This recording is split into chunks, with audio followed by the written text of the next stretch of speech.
Derek and McKenna have a fairy tale romance. It's the first day of class, right? And I told my roommate, I was like, there was just one cute guy in my class. He was wearing a hat. Like, I don't know his name, but he was wearing a hat. Walked in, figured this is my opportunity to find a cute girl. Yeah. Sat next to her, and that was it. They have a 6-figure household income and an investable net worth of over $380,000. But is their sense of security merely a myth? Have you guys had the conversation around who's going to take care of our kids? Yeah.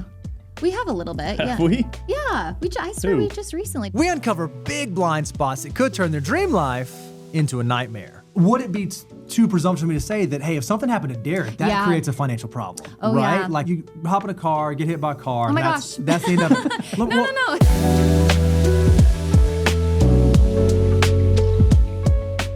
No. Welcome to Making a Millionaire. This is where we help financial mutants build their great, big, beautiful tomorrow. I'm your host, Brian Preston, joined by Mr. Bo Hansen. Brian, I am so excited because here at Making a Millionaire, we get to do the exact thing that we love doing, and that is helping people make better financial decisions. So today, I'm so excited, Brian. We are sitting down with some good friends of ours, Derek and McKenna. Hey, guys, how are y'all doing? Doing good.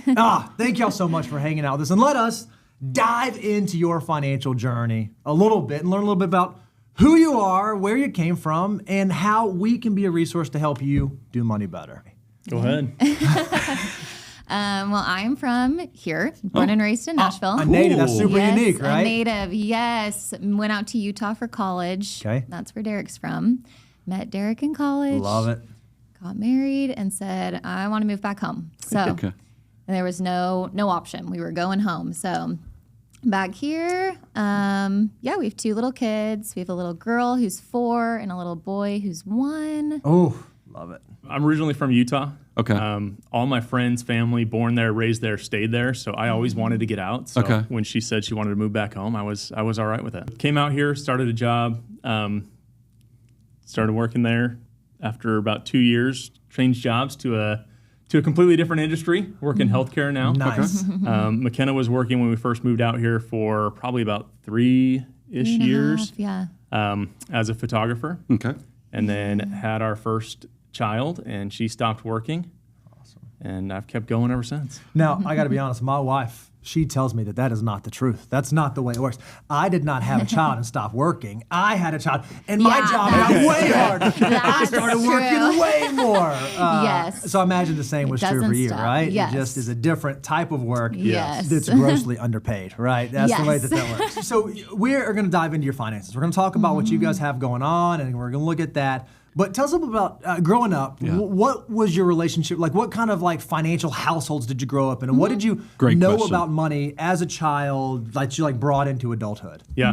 My dad is a financial advisor himself. Oh, so wow. I grew Buried up the around lead. it. All right, we gotta tighten up a little bit. Oh boy. I'm gonna critique.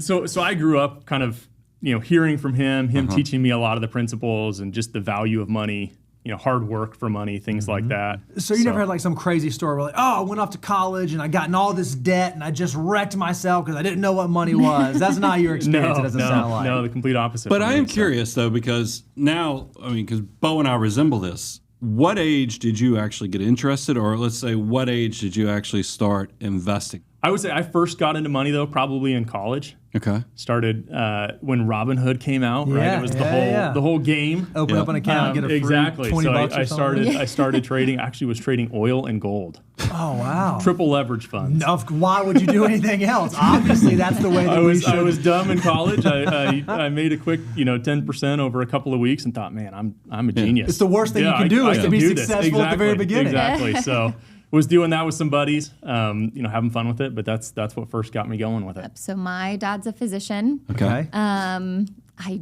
don't know much about the finance world. Sorry. No, but that's okay. great. But I don't know much now, or didn't know much then, or both.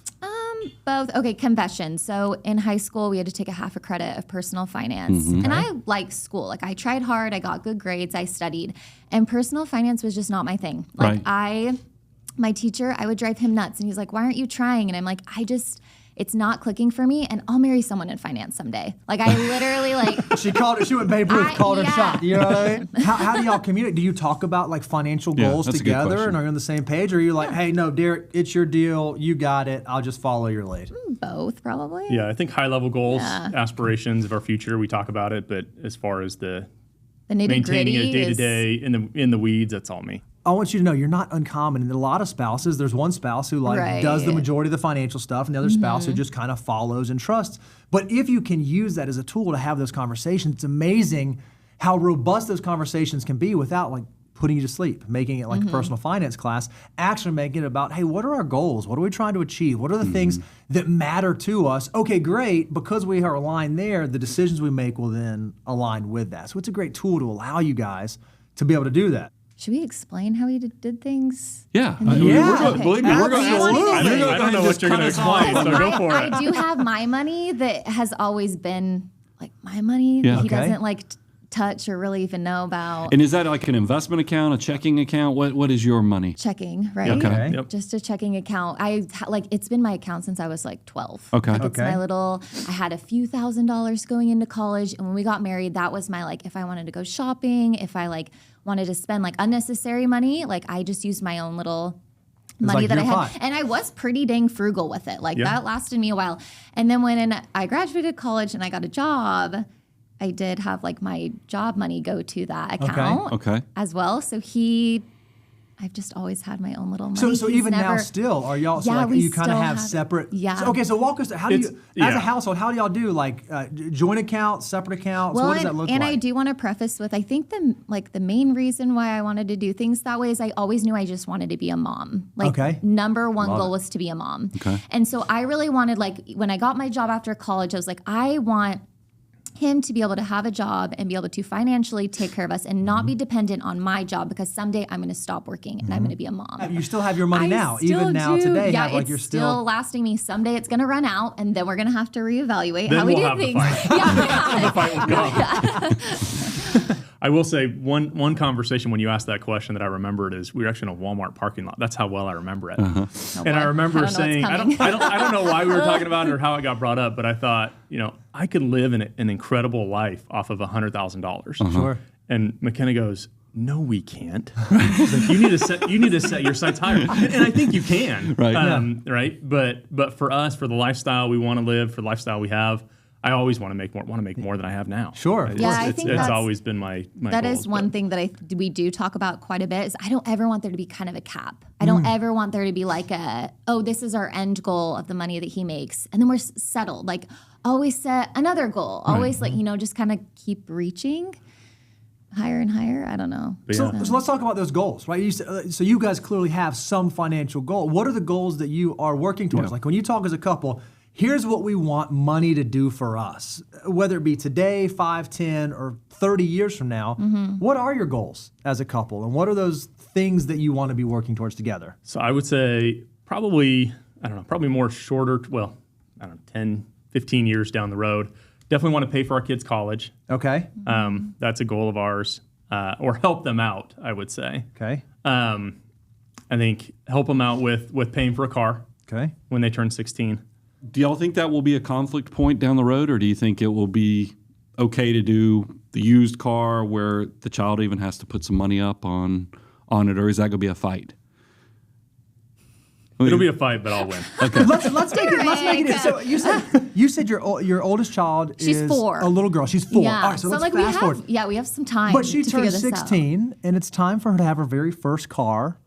McKenna, what kind of car are we getting her? What are we going to get her? I'm totally fine with getting her a used car, Okay. few years old, but I want it to be safe and reliable. Okay. It doesn't need to be fancy at all. True, but I just am like a little 16-year-old, like being told, like, nope, you got to buy your own car. 12 years from now, that's going to be expensive. Like, there's no way. That's like... So you probably get her a used car, a couple of years old, reasonable, but you're going to pay for it. And you're going to say, hey, here's your car. Yeah.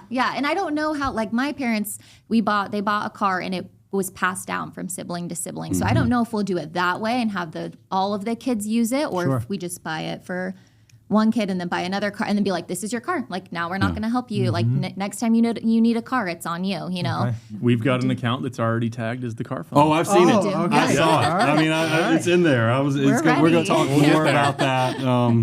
We'll hit the pause button on that because I did have some questions on that account. My dad really educated me, again, like I said, on the value of money, right? I had to work for it, so I truly recognized the value of $1. Sure. Right? What is it going to take to get there? And then it made it harder to just go and spend it on anything.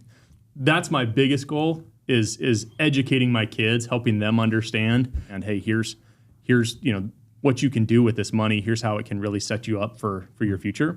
So that's my biggest goal. But at the same time, I want to help them out as much as I can. Sure. Help give them a leg up so that they can start, 5 steps ahead of where I even was, today or when I was in college. With as well. the knowledge to know how to do that well, too. Yes. Yeah. Yep. I want to go back to these goals. You said, okay, 10 to 15 years, I want to pay for the kids' college. It sounds like in 12 years or so, I want to pay for the kids' cars. I have a third one. I want to educate my kids about money. It sounds like a lot of your financial goals are centered around the kids. For sure. Yeah. Yeah. So you guys want to work forever till you're like 100, never stop working. Because their top priority seems like the kids stuff. Is that true? It's like when you think about the financial decisions you're making, is the top priority you're working towards to make sure the kids are taken care of, and then you'll kind of figure out your stuff later, or is it different? I may not be all the way at 25% and may have skipped ahead to saving for college and future expenses and things like that. I think you can tell we're going to pick on him in a little bit. You know where the warts are, and we're coming for it at some point. I knew what I was getting into when I walked in this morning. Yeah. So. But no, I definitely want to save for our retirement, want to retire one day, want to be able to travel, go to wherever the kids are, spend time with them, just be free, not have something that's holding me down. I like that. I do love to work. Yeah. So even, and this may change when I'm, 60, 65, my mentality may shift, but even when I retire, I would still love to do something. Okay. Keep me busy, right? The exact day of retirement, whatever, haven't got there yet, but I know that I want to retire someday. What I'm not hearing is, I'm just ready to exit the workforce as quickly as possible. By the time I'm 40, I want to be done working and be able to travel the world. That's not what I'm hearing. No. Like, I like working. I like the job that I do. I like the vocation that I'm in. Yeah. And I want to do it for a reasonable amount of time. And then one day, if I'm hearing you correctly, I want to be able to do work because I want to, not because I have to. Yeah. I want to reach that. Yep. I'm not there Yep. yet, but Yep. that's the point I want to get Exactly. to. That's awesome. I feel super accomplished. I again, always want more and want to get to that next step. Not that, I want to prove to everybody else, but just for me, myself, right? Want to keep doing better, being better, and making more money because I'm a competitive person. Okay. So I want to compete with myself and continue, climbing the ladder and reaching those goals that I have. But yeah, I'm super happy with where we're at, super, blessed with where we're at. Yeah. But want to continue climbing. Yeah, we're really comfortable where we are right now. I would say just for me, like we have 2 little kids and we want more. And so we're comfortable with our lifestyle right now. And I just want to make sure that as we have more kids, we still have this comfortable lifestyle because kids are expensive. So obviously content, happy, life is feeling good. When you think about your finances, what are some of the questions you have? Like, what are some of the things like, man, this is the thing. When I think about the thing, maybe I don't have perfectly figured out, or the stuff that gives us apprehension or nervousness or anxiety around finance. What are those topics for you? What are the things that you would say are maybe not financial concerns, but things that stay top of your financial mind? My financial situation, I would say, is really just starting to probably get more complex. Than just a basic knowledge and understanding can manage and maintain. Questioning how tax strategy, am I doing the right things? Am I making the right steps? Are there things that I can tweak and take advantage of, to improve my tax situation? Are there, with my investments, I've as I'm sure we'll talk about and we'll get there, just stayed very, very aggressive, right? And I think that's the stage of life that I'm in. But, over the next 10, 15 years, that may change. And so that's something that I need to think through. Sure. I'll say one area that I know you guys are gonna pound me on is my insurance planning and my estate planning. No, we're going to talk about insurance. So, That's interesting. Wow. I mean, you have kids and all these other things. Those two, they're in there. I know I need to get it done, and for some reason, I just keep procrastinating and don't do it. But it kind of comes back to that question of how it feels to live, because I'm trying to figure out the margin you guys feel in everyday life. Like, because your income, by the way, you have a good base salary, but you also have some bonuses. You have some, restricted stock restricted stock units and other things that pay out from your company.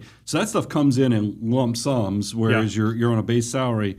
I'm trying to figure out, when I pick on you about savings rates and other things, how much margin do you guys feel like you have every month? Or is it, because y'all, based upon your answers you just get, things are good. Like at the end of the month, money's left over and things are building up in the background? Yeah. Okay. I like that. That's a great answer, because that means... Buckle up! Y'all know, I'm all about the automation of making your wealth journey inevitable. Yeah. And you have all the tools, all the resources. Now it's just a matter of, can we optimize it to set this stuff up to have a forced scarcity, a cash management plan, so it doesn't necessarily squeeze your lifestyle. I still want y'all to be just as happy as you are now, but it's one of those things every year when y'all have that conversation of doing the net worth statement, you're like, holy cow, I can't believe these small little incremental decisions resulted in these big life changes over the long term. Yeah. And that's going to be the part that makes your father smile too as he watches this as the financial advisor too. What is it right now that allows you to feel so comfortable about your current financial situation? I know that we're putting money away every month. Like I know that we're not living paycheck to paycheck. And so that makes me really comfortable.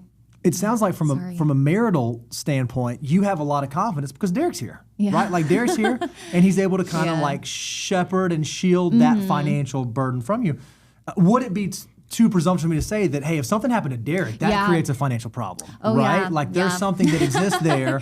Yes. That now all of a sudden, okay, you had all this comfort and all the security. What happens in that event, right? And maybe that's one of the things that we ought to talk about. Yeah. Because it seems, as an objective third party, that seems like maybe one of the risks that exists for you guys. Yeah. So long as he's here rocking and rolling, things are great, family unit is nice and it's working.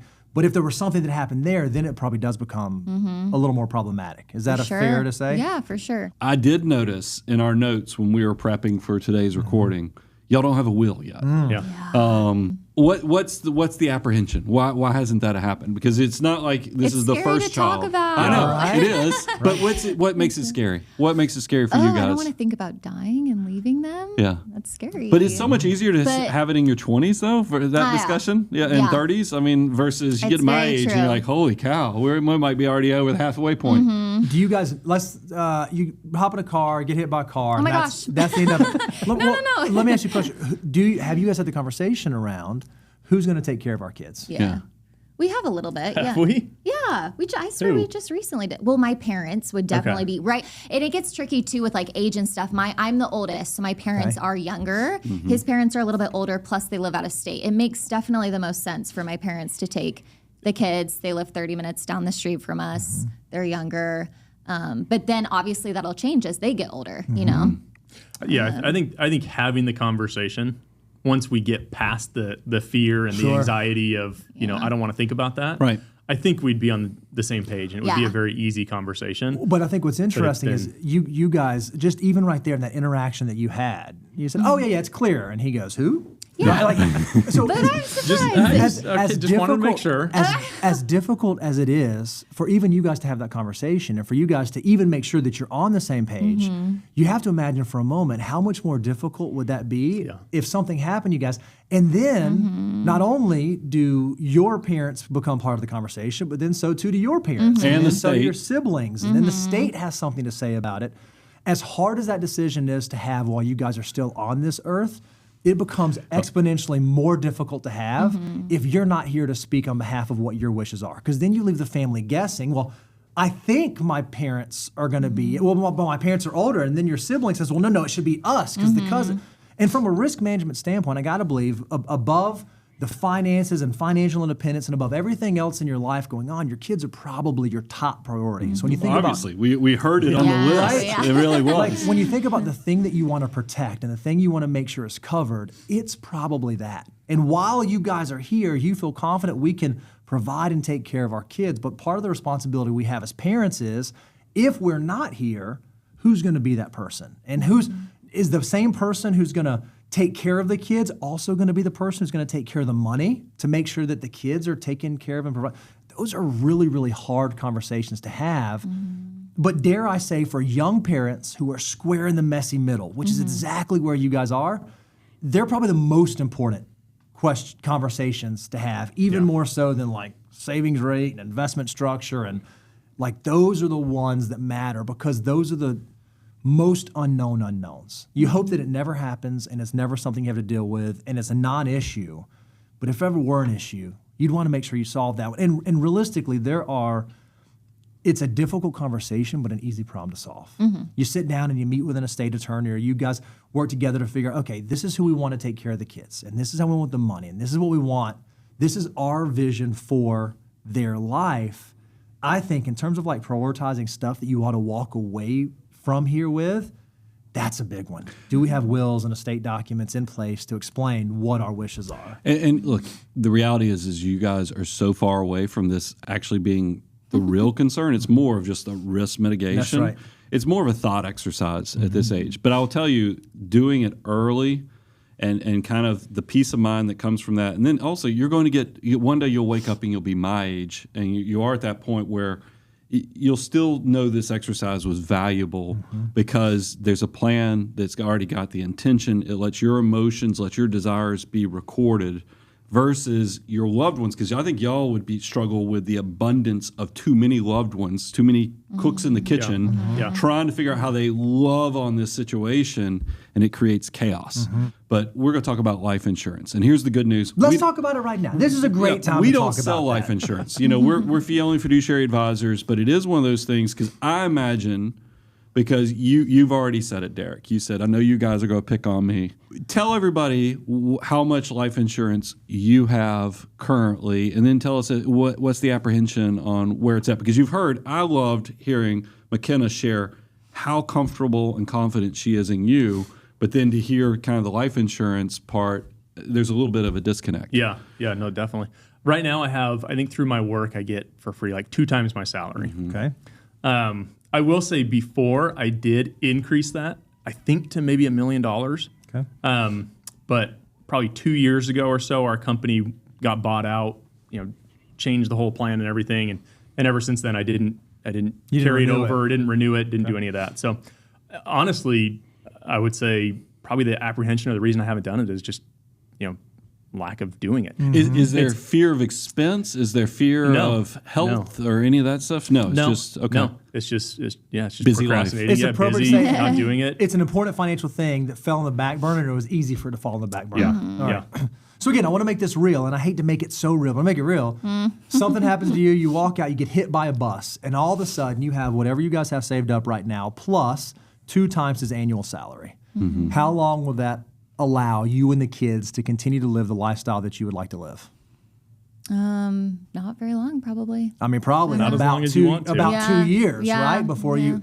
So when we assess your situation, we say, man, there's a big need there, and there's a current solution, and the solution, the need, there's a big chasm between the two that is probably worth filling. Now, the great news for young people is that is a very easy problem to solve. It's pretty cheap for what you're getting. At a very low cost. But that would also be another big risk that you guys have. If something were to happen, is it going to be enough to provide for your family if you're gone? And then do you have life insurance currently? Is she covered with these sort of insurance? So again, stepping it now, maybe the bus doesn't hit you, it swerves, misses you and hits you. Tomorrow, she says that she stays home, takes care of the kids. Tomorrow you got to go to work. Who's watching the kids? Yeah, it's tough. It's not just for the kids. It's for if you can't go to work, because I mean, that without a doubt, a loss of that type would derail your ability to probably economically be able to provide for yourself. The way we're going to talk about with you guys saving and building assets, you'll be able to self-insure this risk when you get to be my age. But while you're young and in this messy middle where you have young kids, growing family, you're trying to find traction and continue to build traction in the career. Let's buy that risk away by buying cheap term life insurance that covers us for the length of time that we have this risk. And when you see how cheap this is, I mean, where do you want to roll that? I was going to say, out? one of the things that's unique about getting to sit here with you guys is rather than just explaining to you academically, here's an idea, we actually did the work for you guys. So if you're okay, we want to share with you an insurance analysis that we did for you guys walking through what your insurable need is and then what we think a reasonable solution would be. And we went ahead and priced it out for you. Again, our job here is like Burger King. We want you to have it your way. We're trying to make it as easy as possible. So we know that right now you have 2 times your current salary and you do not have currently any life insurance coverage. Well, we know if something were to happen to you, the insurance needs to replace income, right? It needs to replace income that you were bringing in for the household. There's obviously a mortgage out there, and there's some desire that I imagine one of the goals you guys have collectively was want to pay for some portion of college.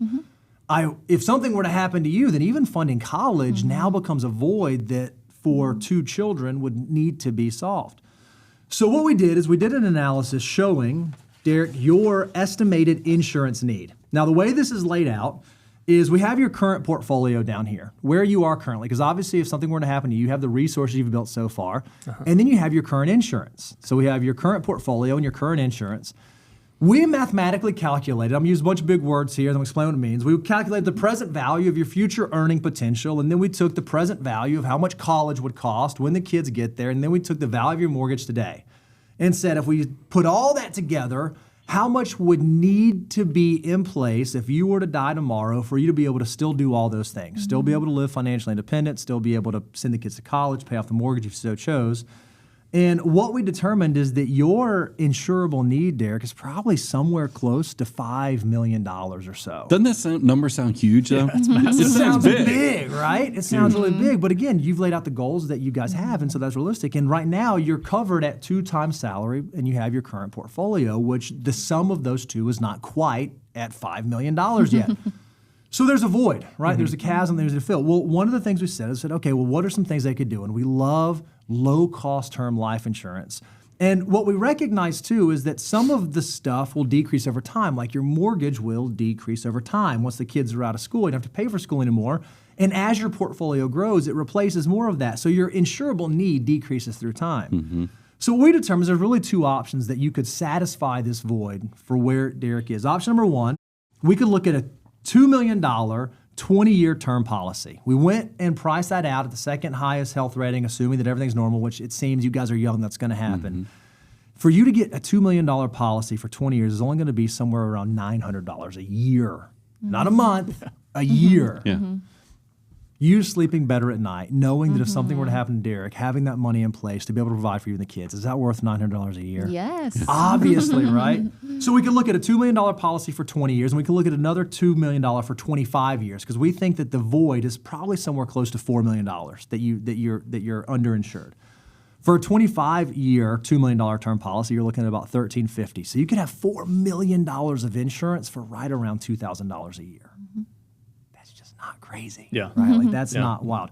Or if you wanted to, you could go get a 25-year term policy for all $4 million. It's going to be a little bit more expensive, somewhere between $2,600 and $2,800. But then you know that you're covered all the way out for 25 more years. And we're going to talk about what's retirement look like, what savings look like. Odds are that 25 years from now, you're going to be self-insured. You won't need it anymore. But right now, while you're at this stage in life and super young, it's going to be there to cover for you. Yeah. I like the idea of laddering the coverages because then it lets you have multiple policies. They drop off at different times. The need goes down. Now, it does create additional complexity because you have to make sure you pay the premium on the multiple policies. But it is a nice way to cut cost, but also to just give you some diversification as well as match you with the timing of your assets growing in the background. And that's what a lot of people will treat insurance as an investment. We treat it as a risk mitigator, is that because I want you, and that's what I love about the cost being so low. This isn't going to derail you from all the investment and other goals that we're going to be talking about. This is just protecting y'all as a family so we can move on to some of these bigger goals, because this is the most necessary thing, but the least loved thing. Nobody gets excited. As McKenna, as you shared, nobody gets excited about it. But this is one of the biggest things I feel like we can help clients with. And we'll even hook you up with a checklist. So when you get your wills made, you can go with this completed so you can have a lot of these discussions, because they'll save you money too, because attorneys are not cheap. So if we can give you the homework to actually have this conversation, healthy conversation, you won't be caught off guard when you're meeting with the attorney, and you'll save money since they bill you by the hour.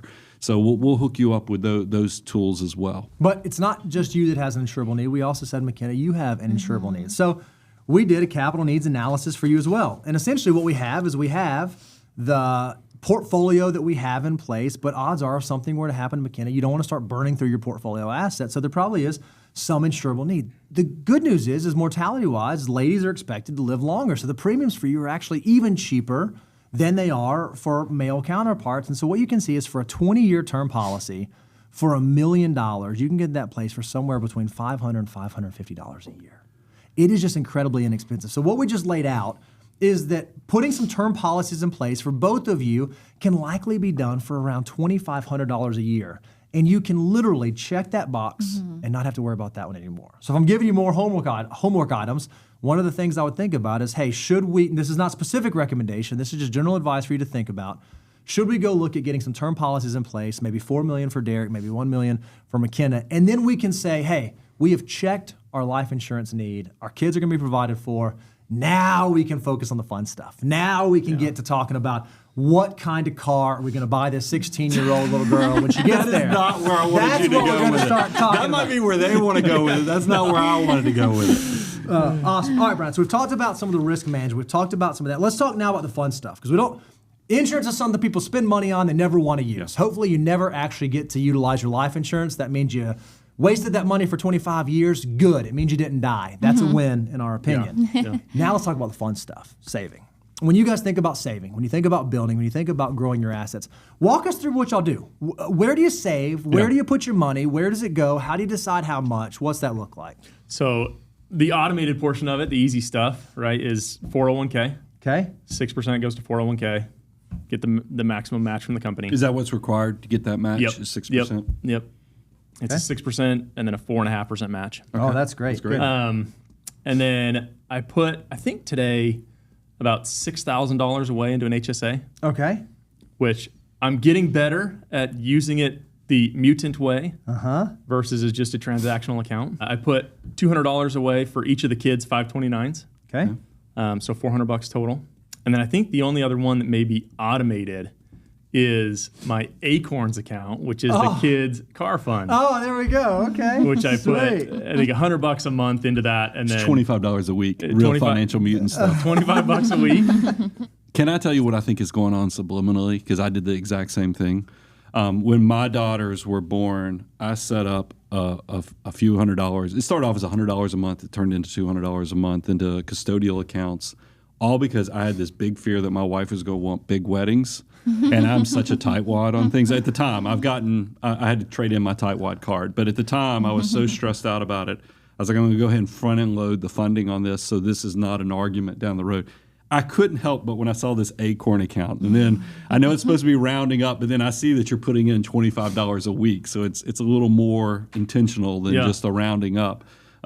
Is this because you were trying to cut a future discussion point, corner off of it? Yeah. Okay. You said cars. It's for the cars. That's why it just cracked me up, because I could see if it grows big enough, we can use it for other things. But that's the car fund. Okay, so it's kind of romantic in some ways that he's going ahead and trying to make sure that he cuts the corner off so y'all don't have a fight in 14 to 15 there we years. Go. Right. So whenever I hear this stuff, I'm thinking through, okay, financial order of operations. I'm hearing parts and pieces of where you are in the 9-step tried and true process. And so based on the way you're saving, I'm going to assume that means you got a fully funded emergency fund. Like when you guys talk about how much money do you have sitting in cash right now, true blue emergency fund sitting there? That I would say is truly tagged as an emergency fund. We have about 25 grand. Okay, 25 grand. So as a single income household earner with young kids who's a high income earner, I know that the rule of thumb for you guys is going to be about 6 months of expenses inside of emergency fund. So when I take $25,000 sitting in an emergency fund and I divide it by six, that means that you guys only spend about $4,100 a month. That doesn't even cover. Is that right? No. Oh, that's not. Wait, that's not right. Okay, so walk us through $25,000, but you know that's probably not enough to cover the emergency fund. Where's the thought process there? So $25,000 is in a high yield savings account. Okay. And again, that's why I say that's tagged 100% as emergency fund. but I've got a brokerage account. I've got additional cash sitting in that brokerage account as well. Okay. Money invested that I Hold know on, you said that I can additional get to. cash sitting there, money invested. Which one So is it? I've got both. Okay. I've got both. I've probably got another 25 sitting in cash in that account. Oh, okay. But What's that making? what's it for? It's if the market goes down and there's a good opportunity, I can invest. If I need to take it out for an emergency, it's there as well. Okay, so Derek, this poses a problem. Let me take you through a real life scenario. I want to rewind. It's 2008, and the Great Recession hits. You know what happened to stocks? They just started cratering. So a financial mutant like yourself says, "Holy cow, I got to take advantage of this. I got to jump in. There's low stocks. I'm going to go in here and buy." Well, 2008 fell a long way, so you just figured this out about halfway through the year. You bought, market kept going down. Well, then all of a sudden the economy gets really painful. It hits the skids. And now there's a shift in the healthcare sector. And all of a sudden there's a huge reduction in force. Rains, it pours. Where they say, hey, market's going bad, stock prices getting hammered. We're going to have to lay some people off. And unfortunately, your number is one of the ones they call, and now you're out of work. So now that money that was sitting there that was going to be opportunistic when stocks fell, you used it for that purpose, and then the worst case scenario happens, an emergency happens, you don't have any income coming in. Yeah.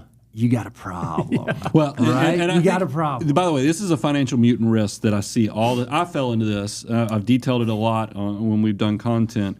Is that financial mutants can't stand cash? Is because you feel like everything should be working for you. But the reality is, and I got humbled on this, and anybody who's heard my story, I got so humbled on it that I was literally praying, get me through this and I'll never do it again. And I've tried to pay it forward by telling everybody, don't fall into the access to cash trap that I fell into, is that Bo is exactly right. When it rains, it pours. I know in the Great Recession, he was probably thinking of me as he was sharing that, is because I had a home equity line with over $100,000 of access, literally a debit card, a checkbook, and everything that they gave me. I did not keep my cash as high as it was. And for me, it was my revenue of the firm went down 40%. When I say revenue of the firm, that means my pay went down too, because I'm the one that it's all feeding down to my family. But I don't get to give pay cuts to employees or anybody else. My real estate, the bank, Wells Fargo, I'll never forget, it was on May the 4th. You know, if you're a Star Wars nerd, you know that's always an important date. I got a letter from Wells Fargo saying that home equity line that you're counting on for access to cash is completely gone.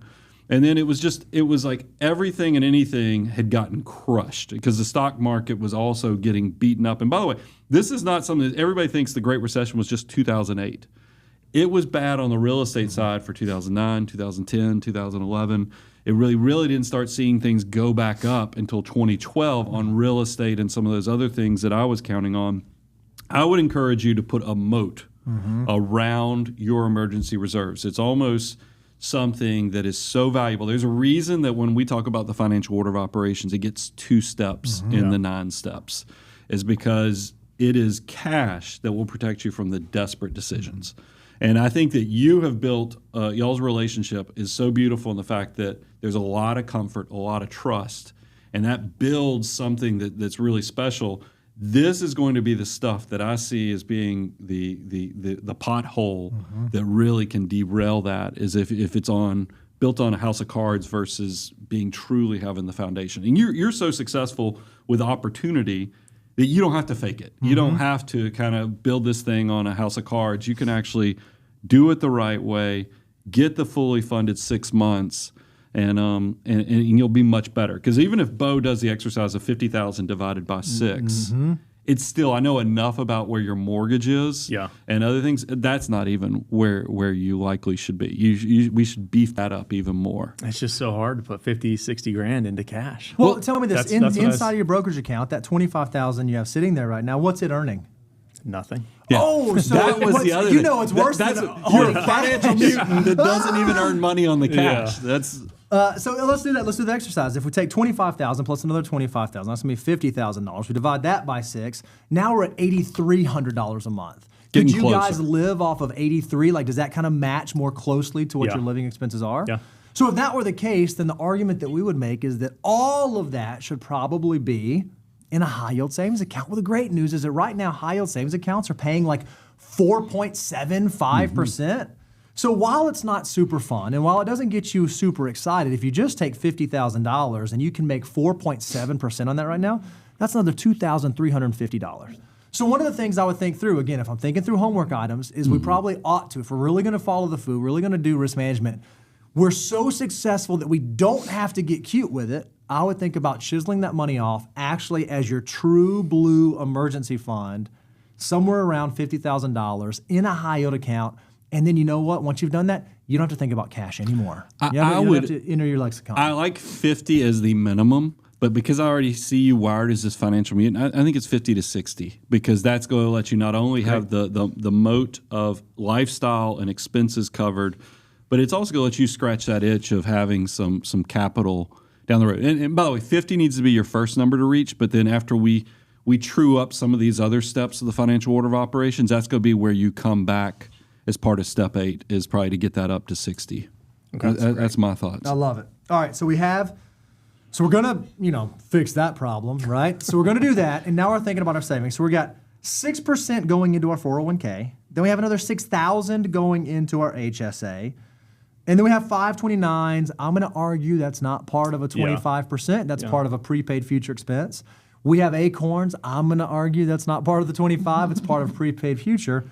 So if I take 6% 401k and then 6,000 HSA, I'm not quite at 25% yet. Yeah. So walk me through the mindset. I put probably an additional, on top of that, it's again not automated. I would say somewhere conservatively, I would say maybe $1,000 a month into brokerage. And give me clarification because and as I shared this earlier, you have a base salary, but then you do have bonuses and RSUs that hit at different points. Yeah. Walk us through kind of how your cash flow works because I don't want to put pressure. This is something I always tell my clients who are highly compensated employees, but they have bonuses. Don't build your monthly savings off of the total comp because you'll drive yourself crazy because those bonuses are probably going to be a big catch up for you. Yep. Walk us through how you're saving because really I'm seeing 10.5%, but it's not even 10.5 because you guys are dangerously close to being high enough income that I don't even want you counting the employer match. No. You don't get to count. You don't get to count it. Yeah, you know what I mean? Because you're successful, and that means more of this weight falls on your shoulders long term. You're at 6%. Is that how much? Because you said you're catching it up some with the bonus. He's about $1,000 a month. He's going to the brokerage. So account. $12,000 of the bonuses and stuff is coming to you. $12,000 goes into brokerage. Put about $7,000 into my own Roth IRA. Mm-hmm. Okay. And that's another step I need to do. Now, McKenna, why was he so specific in saying his own Roth IRA? Yeah, where's mine? Where's your Roth IRA, right? Because one of the beautiful things is even for spouses that stay at home, even if they don't have earned income, so long as the working spouse earns enough that not only can he do an IRA contribution, we can also do spousal Roth or IRA contributions, oftentimes Roth. We're not doing that? Last year was actually the first year that I even funded my own Roth IRA. Okay. And this goes back to the very early days when you asked about my investment experience, my base, my background. To me, it's always been the stock market, right? That's where it's fun, my brokerage account. I can get to it if I need it, right? So that's where, I know you always tell the story on your show that, you missed so many years of investing right early on. I did as well into my Roth. Right. But I did put it in my brokerage account. So I've got a good build up there, but it's probably not in the best places or best funds that it can be by doing the Roth first. So you have a large brokerage, how much you have like a large brokerage asset, after tax asset bucket sitting there. Yep. Okay. Well, give me an idea of what large is. Like what's that mean? I think it's 170. 100. Oh, that's big. 170. Okay, so here's what's interesting. But can I pick on him a little bit about something? The government, they restrict how much you can put in your Roth. Yeah. They can restrict who gets to put the money in the Roth. The only reason they do that is because it's so good that they don't want to give you, because y'all know, y'all are also young enough. I share it all the time. For a 20-year-old, that $1 can become 88. For the 30-year-old, that $1 can become $23. You guys, that is, you start thinking about $7,000 growing completely tax-free.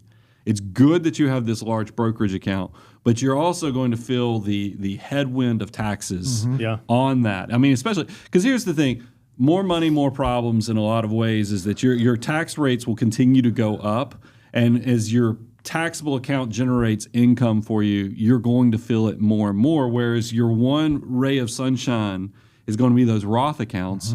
And that's what you're exactly right. In Millionaire Mission, I talked about the fact that if you added it up, I missed some Roth contributions between 1998 when these things became available and now. And I look at that with such regret. Because, and I think you even have the opportunity to load up McKenna's account too. And that's not only going to serve building up these tax-free assets, but I can tell you as a person that's been married close to 30 years, I think there's some ancillary benefits long-term, because my experience here is that as you get older, unfortunately in this world, you're going to see friends, relatives where their marriages don't stay as stable as yours. But that still creates a risk where insecurities and other things, it's going to feel good both financially and emotionally that there are assets building up in the background. You already saw it with McKenna. She talked about, it's kind of like Linus and his blanket on Charlie Brown. You said because you came into the marriage with this account and you have a sense of security with that. I would love to lean into that and nurture that a little bit more so you continue to build this confidence and feel like it's a feature that how good Derek is doing, but also as a team, you guys are building something pretty special. Yeah. So, all right, we're going to give you some grace. You haven't done this before. That's where the grace ends, because here's what I just learned. You got $170,000 in a brokerage. We're going to immediately just take 25 out of that to put in that emergency fund. You already said that. So I'm assuming we got to go 170 minus 25. I don't do public math. What's that equal? Like 145? Unfortunately, is that right? This prehistoric calculator. So if I've got here. 145,000 sitting in a brokerage, and I just take $7,000 out of it, and I put it in a Roth, or I take $14,000, I put it in 2 Roths, I still have a huge brokerage account. It still exists there. So I'm going to argue, even if you can't fund it out of cash flow, which we're going to talk about in a second, I think you can, realistically, you should never have an excuse ever again for not funding your Roth. Now, because you have the brokerage account, you got the bank sitting there, and you can just move money over if you need to, if you can't save. And at 30, early 30s, late 20s, right, at that age, every dollar that you can save is going to be insane in terms of what it comes into. You know what's the only thing better than little dollars turning into insane big dollars? Little dollars turning to insane tax-free big dollars, because that's what the Roth can do for you. Sometimes it's better to be lucky than good. And I'm going to tell you, you're falling in the camp. I think you fall in the lucky camp, and the fact that your income is getting dangerously close to where you might make too much money to do the Roth as a couple. Yeah. So that opens up, because you just answered that question so well with Bo, that you don't have rollover IRAs, you don't have SEP IRAs. You're going to qualify for when you do a backdoor Roth, which is basically conversions of traditional IRA contributions into Roth IRAs. So I think it's okay that you're building up in the brokerage account, or we'll talk about how we're going to build that up, and then funding those backdoor Roth accounts for both of you. It's actually going to lend itself to work off the structure you've already created. So it's, like I said, it's better to be lucky than good, and I think that that's going to work out very well for you guys, and we'll put that on the homework list too. So I don't know if you've noticed that we've been kind of accidentally, it's not an accident, we're professionals here, going through the financial order of operations. We talked about emergency fund, we talked about step 4, now we're in step 5, we're talking about Roth IRAs. I do want to just pause for a moment. You know the only account that I think, my opinion, hot take, is better than a Roth IRA? Health savings account. And the only reason is because it works like a Roth IRA, except for you also get a tax benefit on the front end. You said that you're putting $6,000 a year into your HSA starting this year. That's not the Family Max. Family Max is something over It's $8,300. Like $8,300, right? But the employer is putting in $2,000. You said $1,000. $1,000. Okay. So that means you're at $6,000. You could be doing $7,300 because you got to include the employer match. That's another $1,300 that could be going in. That not only could you get a tax deduction on the front end. So you guys are probably, what do we decide? They're in the 22%. Where do we start? I thought it was around the 24%. 24% tax bracket. So if you guys are in the 24% tax bracket, every dollar that you put in your HSA is going to save you 24 cents in taxes. And not only that, it can grow tax-free, just like a Roth IRA. If you let those dollars be invested and let them grow. So I'm going to argue, even though you said, I like my taxable brokerage and I'm putting money there, you got a lot of stops that you should be hitting before you get there. Max out your Roth, max out spousal Roth, and then max out the HSA. And then we can start kind of like keep moving through. So now, again, we're just kind of going through the financial order. We get to step 6. We talk about the retirement plan. We talk about the 401k. You said you're doing 6% in there. You doing Roth? You doing pre-tax? How'd you go about thinking through Roth. that? Roth. Okay, awesome. All Roth. You know what? I don't hate that. What state do you guys live in? Tennessee. Tennessee. What's the state income tax in the state that you guys live in? 0. 0. So we don't have to think about marginal state tax rates. We just got to think about marginal federal rates. Well, when we look at your situation and we go look at your marginal tax bracket, it seems likely you guys are going to fall into the 24% marginal tax bracket. Our rule of thumb is that if you look at your marginal bracket and you're below 25% and you're young, Roth becomes incredibly compelling because odds are your portfolio is going to get big and later in life you'll be in a higher tax bracket, and so tax-free dollars will be super, super valuable. If you're in a higher tax bracket, 30% and above, then pre-tax becomes very, very valuable because of the current year tax benefit. So I love the idea that you're doing 6% into the 401k, into Roth, because what's beautiful is now we have 6% going into Roth there. We have both of our Roth IRAs growing. We have our HSA growing. We have got tons of tax-free dollars growing for the future. But if you love 6%, I have to ask, because this is the question I have, is because we know that for a 401k, you can actually, I'm assuming, this is my question, you are highly compensated. Are they restricting how much you can put in there, or can you do the full 23,500? He can go full 23,000 this year. Okay, 23,000. Why not? I think just to, again, fund the other accounts. We want to get to the kids. And It to goes keep back to the money, kids. and to keep money, fund the other investments. And by the way, I love taking care of the kids, and you guys have enough. I think we're going to be able to do it, but it's just there's a time and a place, and I'm just trying to make sure. And you, like I said, you guys are doing great stuff. It's just a matter of fine tuning this.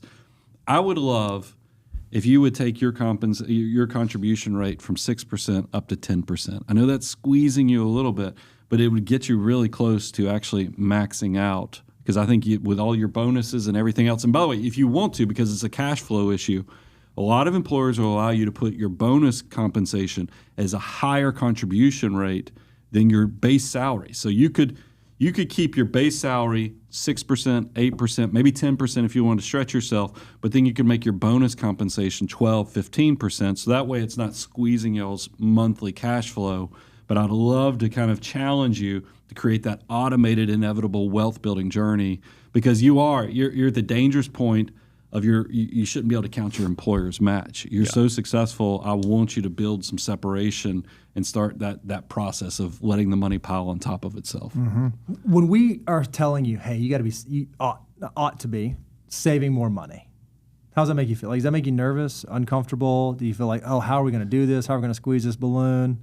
No. Let me ask you this: is it saving more money or saving it better? The answer actually is both, and I just did the math for you. Okay. That's what I was actually. I'm glad you did the math, because that's the part I was trying to figure out. Because you're not giving us enough emotional feedback to know how much pain this is causing. Because most people, when I say, "Hey, I need you to increase your savings rate 10%," they will give me an emotional reaction to where I know I've hit the bone. Yeah. We've cut so deep. You guys, I'm still trying to figure out where your pain point is, or if y'all just have that much kind of rolling that we could fix this, and this is going to be happy days with no stress. No, I think stretching, everything that we're talking about piling on, right, is definitely painful. It's oh crap. Right? Yeah, you're supposed to be in the messy middle. This is supposed to not feel super easy. How can I hit all of these things?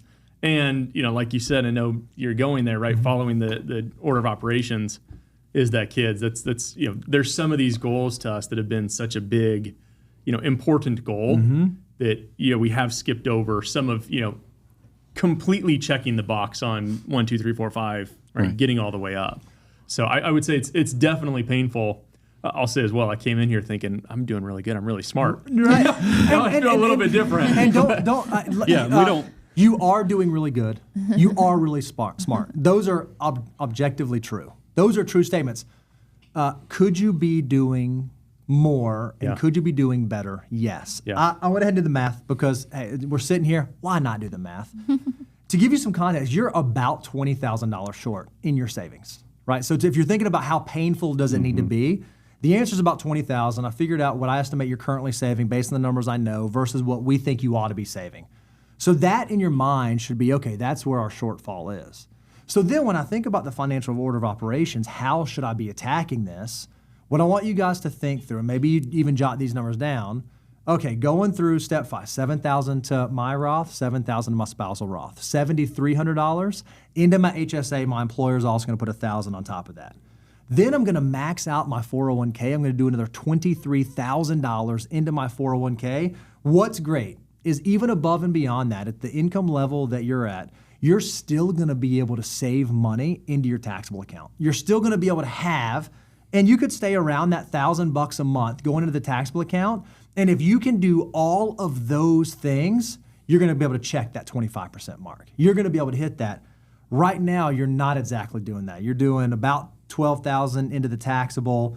You're doing, somewhere around that number into your 401k. You're only doing a single Roth, and you're almost putting them on the HSA. So it's about a $20,000 shortfall to be able to be doing 25%. So I'm just thinking about if I were sitting in their situation, why am I doing, why? We're doing great. We feel comfortable. Life feels awesome.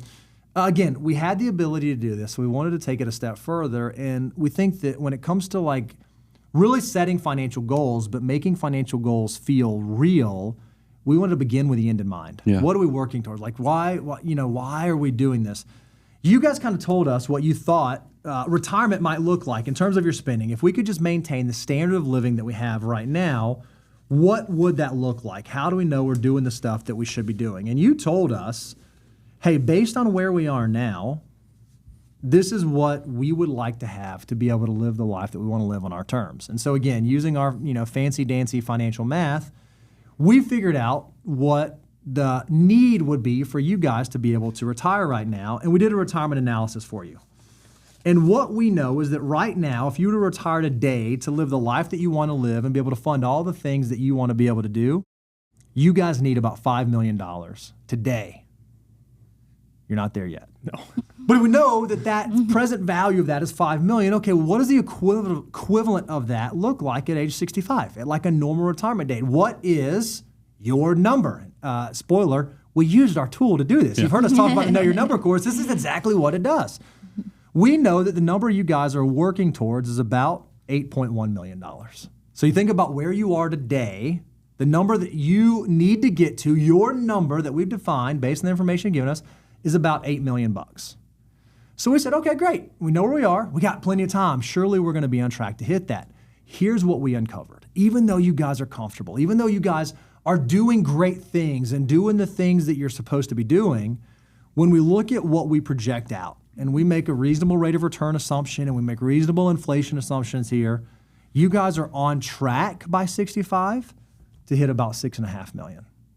We determined that you need 8.1 and you're on track for 6.4. Give me some feedback. Uh-oh. Right? But it's not really an uh-oh. It should be like aha. Yeah, yeah. Uh-oh, if you guys were 61 years old and we were having this conversation, it's much harder. It's much right now at your ages, it shouldn't be uh-oh, it should be oh. Right? It's that Same letters, different emphasis. shift of change versus, oh my gosh, we have to do apple cart turnover. That's what I love because there's so much time here. It's so much time that even 6.4 million, it's hard to even put your mind around what that means from purchasing power because of inflation and everything else. But I can tell you the spread between 8.1 and 6.4 really is small incremental changes. That's an awesome thing. That's why I know it seems like we're throwing a ton at you in this time that we get together. But this is a success story waiting to happen. It really is. And that's what gets me excited is because these are small decisions that I think you guys, and that's what part I look forward to, and I love when we get to work with clients, is that every year when we get to have those update meetings, I get to see the after. It's like a home improvement show. We get to see the chaos that you have, and then we get to see 12 months later, what did we check the box on? What was fixed? What are the new projects we're going to do? I think everything I see here from my own experiences, this is a success story waiting to be refined and maximized. It just needs a few extra steps to make it there. And what I love is this was the let me show you the right? Because what we said is what if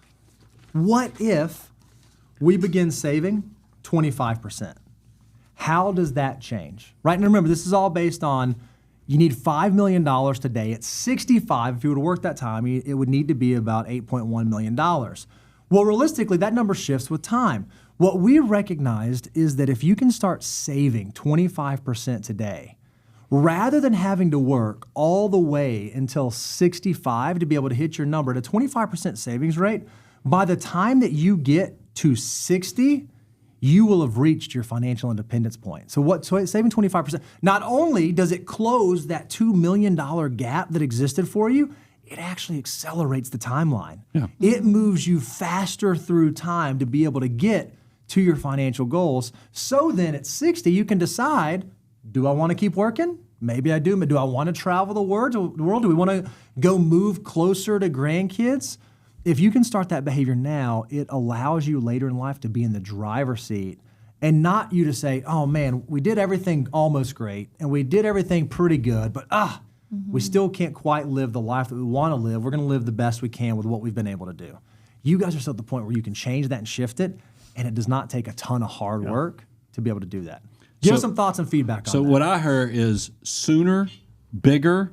I mean, this sounds like this is almost turning into a Kanye song. It sounds like stronger, faster. You know, I can't remember the rest of it because I'm horrible with the lyrics. No, you nailed it. But this is what. Give us some feedback on that. I think. I mean, even the last page when you showed us that. I mean, 6.5 million. I think initially that's super exciting. Great, yeah. That's a lot of money, and I think again, just congratulating where we're at. But absolutely understanding the big opportunity of making this shift and jumping ahead 5 years and millions more. We were pretty conservative in our assumptions here. Obviously, the markets could do better. You could have bigger pay raises. You could have bigger bonuses. RSUs we try to be pretty conservative here. There's a really good chance that the picture could even look better than this, but we'd rather plan conservatively and things turn out better than we thought than plan really, really aggressively, and all of a sudden we get there and we're like, oh, it didn't quite pan out. Yeah, under promise, over deliver, because maybe your success point is 55. And then owning your time that much sooner. Yeah, I got to tell you, because I think you've probably heard me share the story, Derek, is that I started saving very heavily in my 20s because I thought I was going to retire at 50. Yeah. But now here I am in my 50s, and I couldn't imagine retiring, but I'm still so thankful of those sacrifices and that discipline back in those days because now I own my time and get to do things on my term. And that's what we talk about independence. I think most people aspire to do what they want, when they want, and how they want, but they don't actually take the steps, those small decisions to actually create it.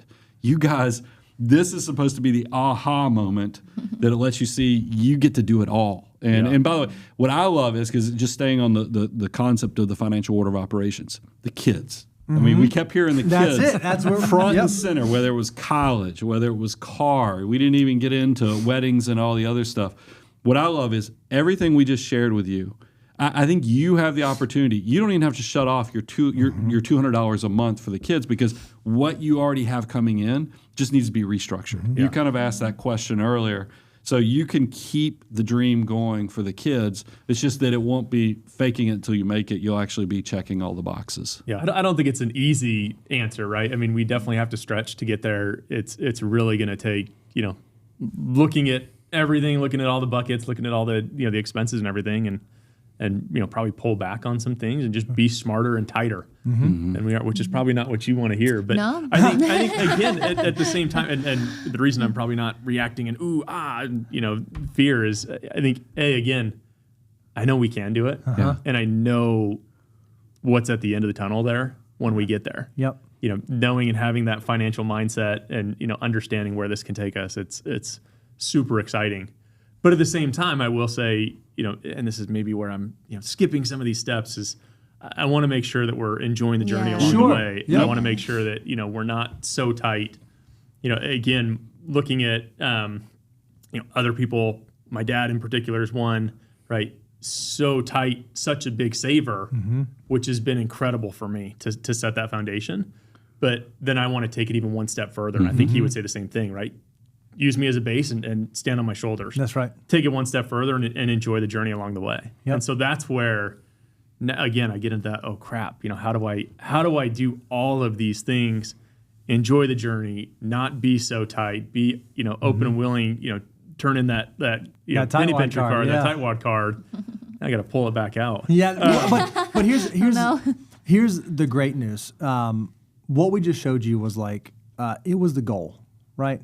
Realistically, and this is what we want to equip you guys with. When you leave here, when you go back home, when you have dinner tonight and have the conversation, you get to say, okay, what parts of this can we realistically implement? And I do not want to diminish the fact that you guys are in the messy middle, and you've already told us that you want to be a growing family. Like you have kids now, you want more kids. There's a chance the middle may get even messier, right? You add kids in that bunch and it just gets harder, and that's okay.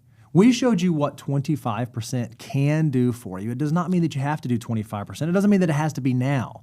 I do think that the answer is probably somewhere between what you're doing now and what we just laid out, and you guys have to define what that looks like, because we do want you to be able to enjoy this season and this station of life and be able to use your money as a tool, not just for the future, but also for the present. Yeah. You just have to make sure that when you're using it for the present, you're not sacrificing the thing that you ultimately do want to be able to do in the future, like be near your kids or be near your grandkids or have independence. I think the word you used when we first started talking was freedom.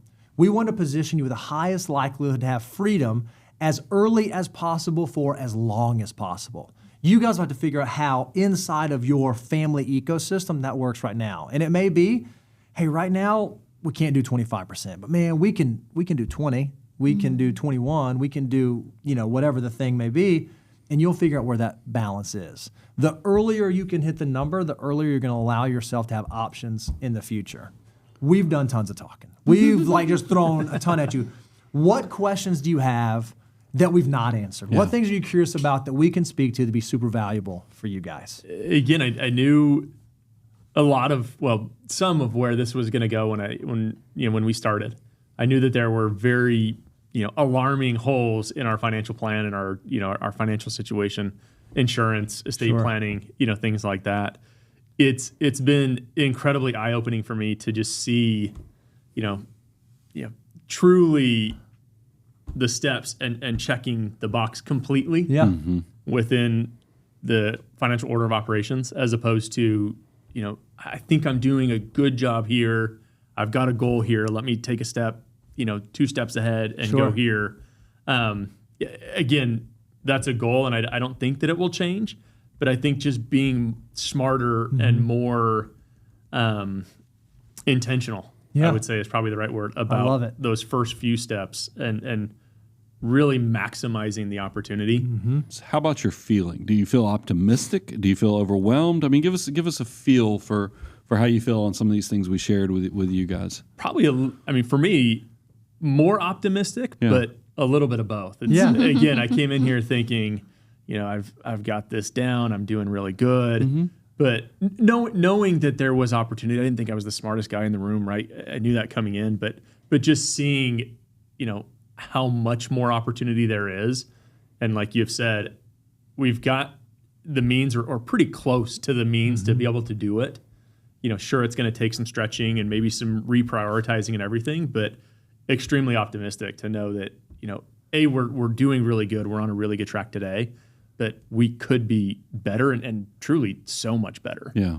By just again being more intentional with those first few steps. I still am 100% will do it. I don't like the fact of having 50,000, 60,000 in cash. Come on. I will do it. Come on. I hate the idea of having that. I wish I could take a portion of my dread and regret from living that and give you just an ounce of it, is because I think that, and it also would challenge you. This is just the experience share. I think about the things that cause me stress as a financial mutant, and I think about the hassle factor and the materiality of it. And I realized that my concern about what I was losing on that cash, because maybe if you really boiled it down to how much, because you agree that you need 25 to 40,000 easily. It's probably that extra 20 that's giving you the pause. If you look at the opportunity cost on that 20, it does not, what it could grow to, does not overcome the risk that is. And that's the part I would love to share. But I think I get it. I've walked those shoes. I've experienced it. It's just the trust my wisdom of the failure I've made, so you don't have to fall into that same trap. Like I said, I 100% trust you. I understand it. It's the mindset shift. I know. I get it. What I this could earn in the market it. versus just in a high yield savings. But hopefully, if you do all the things that you're supposed to do the way you're supposed to do it, that will become a rounding error in the future. Yeah. That $50,000 that sat over there and you had the opportunity cost loss of it won't even matter. Certainly in the context of 8.1 or 7.6 million, that 50,000 will not have changed your trajectory. Whereas if you had an emergency, it very well could have. Yeah. Any big ahas for you or takeaways? How are you feeling, McKenna? I'm feeling good. I would encourage, I think this is going to be, and this has been a great communication tool for my wife and I, is as y'all are doing those annual net worth statements, and by the way, it can turn into romantic stuff, and I've shared this on other content, is that I like down the road after you've checked all the boxes and things are starting to line up, you can start putting together a 5-year travel goal schedule or other things that y'all want to do as a family and as a couple. That stuff does get romantic because that's kind of fulfilling to know that you're doing these things together, you're accomplishing goals. And by the way, this was just the tip of the iceberg. You had asked us pre-planning, you'd sent some emails and stuff. We didn't even get to talk to you about tax location. We didn't get to talk to you about asset allocation. It is one of those things, Derek, where I think that it's not worth us covering that necessarily today, because as long as you get those emergency reserves where even though you are very aggressive on the index funds and even some of the individual stocks, the counterbalance of those emergency reserves that you're kind of dreading will allow you to be okay, that you might be a little more aggressive. And over time, that will get adjusted as you're building up these assets too. Got it. So guys, you are financial mutants. Congratulations. But even financial mutants have areas to improve upon. What I've been doing this whole time is I've just been putting together some homework items. I'm going to list them out to you. We'll make sure you have a copy of this so that when you guys go home, you have some stuff that you can talk about and work on. Here they were. One, work on a net worth statement together and have a conversation so that way you're both on the same page. You have to get wills done. You have to get your estate documents done. You have to get that in place. You need to revisit your life insurance to determine, do we have enough? Your cash reserves could use some work. Our recommendation is somewhere around $50,000 to $60,000 truly chiseled off as a cash reserve. You should consider funding both of your Roth IRAs every single year, whether it comes from cash flow or you shift money from your taxable account. HSA, you're leaving tax dollars on the table by not maxing that out at the full family max. We would love to see you max out your Roth 401k. Instead of just doing the 6%, consider going all the way up to the $23,000. You guys should have a realistic conversation around goal priority. Hey, when we came in here, it was kids, kids, kids, kids, kids.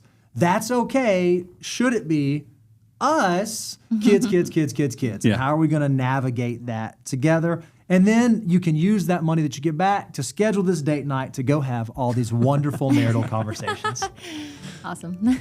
Derek, McKenna, thank you for sharing your financial life so we can all be better. And I would thank you, the audience. Thank you for tuning in to Making a Millionaire. Make sure you like this video and subscribe. And if you want to be a guest on Making a Millionaire, go to moneyguy.com/apply. And while you're there, check out moneyguy.com/resources to start building your more beautiful tomorrow. And what I love is that we get to share that there's a better way to do money. I'm your host, Brian Preston, Mr. Bo Hansen. Money Guy team, out. Making a Millionaire is hosted by Brian Preston and Bo Hansen. Brian and Bo are partners at Abound Wealth Management. Abound Wealth Management is a registered investment advisory firm regulated by the Securities and Exchange Commission in accordance and compliance with the securities laws and regulations. Abound Wealth Management does not render or offer to render personalized investment or tax advice through Making a Millionaire. The information provided is for informational purposes only, may not be suitable for all investors, and does not constitute financial, tax, investment, or legal advice. All investments involve a degree of risk, including the risk of loss. The guests featured on Making a Millionaire are not clients of Abound Wealth Management at the time of recording. Their participation should not be considered a testimonial or endorsement of Abound Wealth Management.